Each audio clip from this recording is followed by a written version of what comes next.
Magandang araw po. Ngayon naman i-share ko sa inyo itong mushroom. Ito po ay nakuha ko kanina doon sa may taniman sa likod ng bahay. Yan po. Oh. Lulutuin po natin to. Bulang lang na may paasim na alibangbang. Yan po yung dahon ng alibangbang. Mura po yan. Maganda pong paasim yan sa mushroom. Ayan po. Dahil tag-ulan na po at ganito pong buwan, season po ng mushroom. Yan po ay masarap pag naluto. Maasim po yung sabaw kasi alibangbang po yung ilalagay natin. Yan po.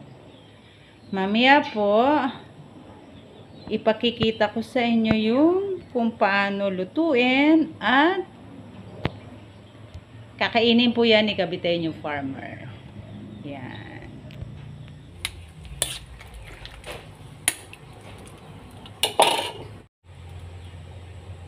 Ayan na po, oh. Simpleng recipe lang po yan. Yan po alibangbang lang ang nilagay natin pampaasim, asin, paminta, saka yan po mushroom. Yan po ay masarap na bulang lang. Dahil maasim-asim po gawa ng alibangbang. Yan po. Yan. Paluto na po siya. Ito na po yung mushroom. Yan po. Kain po tayo. Dito po sa probinsya, maraming mga libreng pagkain na masustansya. Mga nakuha sa bukid, lalo mga prutas, lalo itong parang kabuti ngayon. Ito po, napakarami. Sarap po nito. Kain po tayo!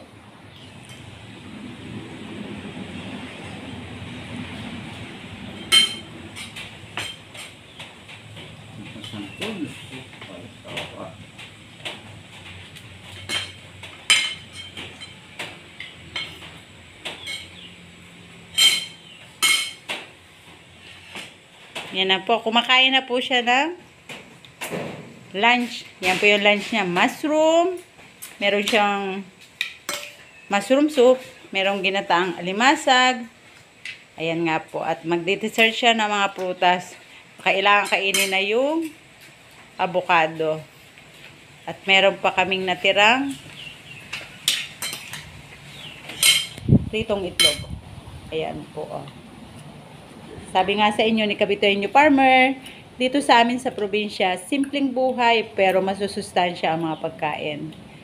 Dahil marami po tayong tanim na prutas, hindi na po tayo bibili ng mga prutas. Lahat po ng prutas nating tanim ay nagbubungahan na. Ayan po't meron tayong kakao dyan. Nandyan ang lahat po, pati marang, guyabano, saging. Meron tayong avocado. Yan po napakagandang benefits natin nakukuha dito sa probinsya na libre po ang lahat. Hindi po tulad ng nandun kami sa Manila. Malaki nga yung kinikita ko sa trabaho at sa trabaho ng husband ko. Lahat naman po binibili natin. Nagre-rent tayo ng bahay. Dito po ay napakasimpleng buhay pero masaya. Sama-sama at tamang-tama po tayo nandito sa farm na fresh air po. Yan po. Shinare lang po namin sa inyo itong mushroom na nakuha ko dahil natuwa po ako at nakakuha ako ng mushroom. Late na nga po tumubo ang mushroom. Dati July meron na, ngayon po August na ako nakakuha. Yan.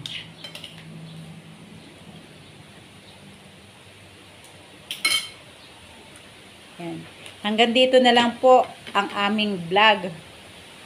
Maraming salamat po sa patuloy na suporta nyo sa channel ni Caviteño Farmer.